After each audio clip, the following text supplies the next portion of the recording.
Eu disse no vídeo passado que é impossível compreender a Deus e explicá-lo em palavras, porque Deus é um ser infinito, grande e eterno. E nós somos seres finitos e temporários, passageiros, vamos dizer assim. Mas do mesmo modo, nós somos criaturas e Deus é o Criador. Nós somos criaturas do Criador. Então, em nossa natureza natural humana, somos limitados na nossa compreensão. É natural. E Deus é o único que pode nos possibilitar essa compreensão sobre Ele, esse entendimento, esse conhecimento por meio da sua graça que infunde em nós essa sabedoria, essa compreensão sobre Ele. Tem um trecho do catecismo muito interessante que eu marquei aqui para falar para vocês. Embora nós, seres humanos, somos limitados e a infinita grandeza de Deus nunca se ajuste aos conceitos humanos, podemos, no entanto, falar acertadamente sobre Deus. Para fazermos afirmações sobre Deus, utilizamos imagens imperfeitas e noções limitadas dentro da nossa própria natureza. Cada dito sobre Deus cita-se, portanto, sob a condição de que a nossa linguagem não está à altura e grandeza de Deus. Assim, temos continuamente de purificar e melhorar o nosso discurso sobre Deus. Então, basicamente, quando a gente se refere a Deus, explica a Deus, fala sobre Deus, a gente precisa entender que toda essa nossa fala, por mais explicada que seja, ela sempre vai ser imperfeita mediante ao que Deus é. A gente nunca vai conseguir atingir um tal grau de perfeição certeiro sobre o que Deus é, porque a nossa compreensão natural humana não permite compreender a nossa compreensão natural humana imperfeita, temporária, não permite compreender um ser eterno e infinito.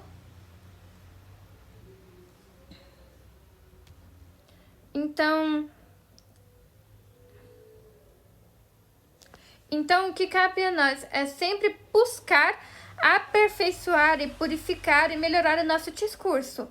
E isso é constantemente, todos os dias, até o final da nossa vida. Até a eternidade. E isso se dá por meio de muito estudo, por meio da palavra de Deus, da Bíblia, por meio do catecismo, que é a doutrina da igreja, por meio de muitos meios que Deus nos permite, nos possibilita isso.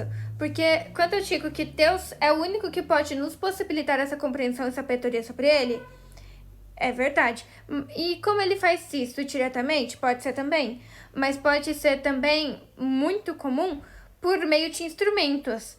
Então, é muito comum que Deus fale com você por meio da Bíblia, quando você lê a Bíblia, uma passagem da Bíblia, que Deus fale por você por meio da homilia de um padre, por meio de uma pregação.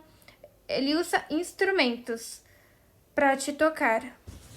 Então, esse sopro de inspiração que Deus nos inspira em nosso coração, que nos instiga a buscar a Deus cada vez mais até preencher esse pedaço que falta do nosso coração, essa inspiração a gente pode dizer que é uma parte de Deus em nós.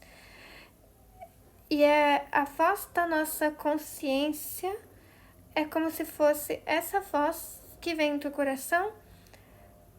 Sabe essa voz que você escuta que diz pra você não fazer uma coisa, pra você fazer, que te protege de perigo, te protege de arriscar a sua vida e tudo mais? Essa voz da consciência é a voz de Deus. Então, mas cuidado, a gente precisa discernir. Será que é a voz de Deus mesmo ou será que é a voz da minha cabeça sendo maluca mesmo? Como que a gente difere a voz de Deus e a voz da nossa cabeça? A voz de Deus é aquela voz que te protege do mal, porque Deus nunca vai querer o seu mal, nunca vai querer te prejudicar, nunca vai querer te machucar, te colocar em perigo. E é aquela voz que traz paz, porque Deus, em verdade, é a própria paz. Isso tem várias passagens da Bíblia. Então, para você discernir, será que é Deus me falando ou será que é a minha própria voz? É só você pensar. Será que essa voz vai me causar algum mal? E quanto eu penso nisso que essa voz está me falando, isso me traz ansiedade ou me traz paz? Aí você tira a conclusão, será se é a voz de Deus ou se é a voz da consciência. E com isso aqui diz também, todo aquele que ouve essa voz, que a impele para o bem e a adverte para o mal, encontra a paz. Quem segue essa pista encontra a Deus. Eu costumo dizer, eu sempre falo que esse pedacinho que falta no nosso coração, que nos faz buscar a Deus para completar esse pedacinho que falta e ficar completo de novo, essa inspiração que Deus nos coloca no nosso coração, que é, por consequência, a voz de Deus em nós. Eu costumo dizer que é o pedacinho de Deus, a sementinha que Deus plantou em cada um de nós. Eu gosto de fazer uma analogia, de brincar, que cada um de nós nasceu, quando Deus criou cada um de nós, Ele nos amou desde antes da gente nascer, desde antes da gente existir, Deus já nos amava. E quando a gente foi criado, quando Ele criou cada um de nós, Ele plantou uma sementinha. Então Ele estava planejando nosso corpo, nossos traços, nossa personalidade, tudo. E no meio disso, Ele colocou uma sementinha bem no nosso coração. Essa sementinha é o nosso amor por Deus, é o amor dele em nós, na verdade, e o nosso desejo de buscá-lo e o nosso traço parecido com Deus, porque nós somos criados à imagem e semelhança de Deus. Então, todo mundo tem essa sementinha de Deus. Ela pode crescer e aumentar e tirar frutos em nós, quando a gente se converte verdadeiramente e aceita a Deus e tudo mais, escolhe por Deus e tudo mais, ou ela pode ser sufocada, como diz no Evangelho da sementinha, ela pode ser sufocada. Se você alimenta pecados, alimenta o mal, alimenta todos os sentimentos ruins e pecados, ela é sufocada ao ponto de que ela não existe mais, ou se existe, ela não consegue mais sair para fora. Eu vou dar um exemplo, que é Lúcifer. Lúcifer, ele era um anjo de Deus. É um anjo caído, mas ele era, antes de ser um anjo caído, ele era um arcanjo amado por Deus, porque todas as coisas são amadas por Deus. Então Deus amava a Lúcifer quando ele era um arcanjo, porque ele era um anjo de luz. E com isso, sendo ele criatura de Deus, amada por Deus, ele tinha também essa sementinha. Só que o que aconteceu que fez com que ele caísse e fosse condenado para o inferno? Ele não é que ele já era mau por si, nasceu mal, não. Ele alimentou tanto esses pecados, a ira, a inveja, os pecados capitais, sabe? Todos esses pecados capitais. Ele alimentou tanto esses pecados, cada vez mais, constantemente mais, que esses pecados se juntaram e formaram um mal. E esse mal cresceu cada vez mais dentro dele. Com isso, foi sufocando cada vez mais a semente de Deus. E com isso, essa semente ela já não existe mais. Ela já está num lugar tão enterrado que é impossível te crescer, é impossível, ela tá completamente sufocada. Eu gosto de fazer essa analogia. Não sei se deu pra vocês entenderem.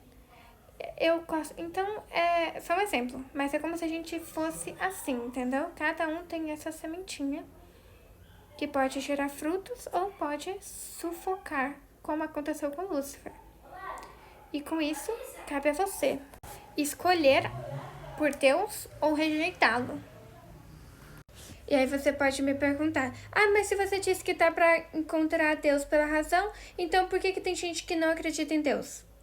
E eu vou te responder. Para acreditar em Deus, a gente precisa de fé.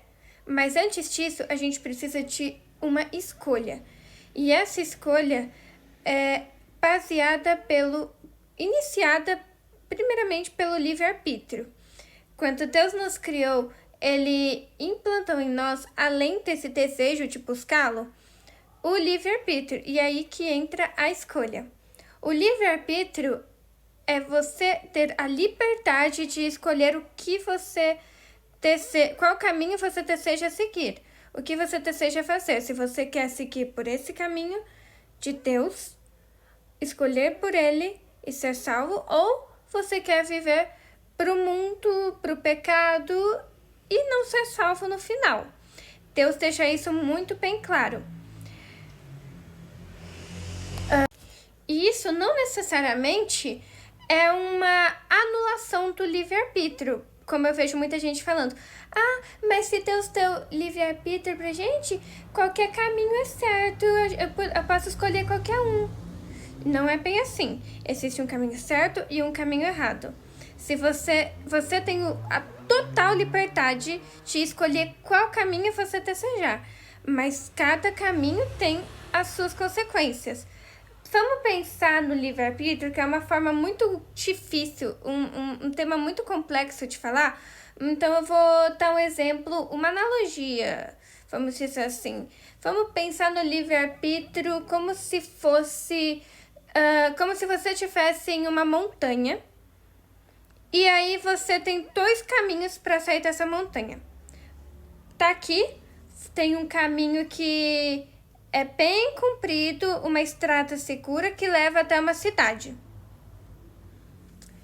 E aqui tem uma estrada um pouquinho complicada, mas que no final vai levar para lugar nenhum, vai levar para um penhasco.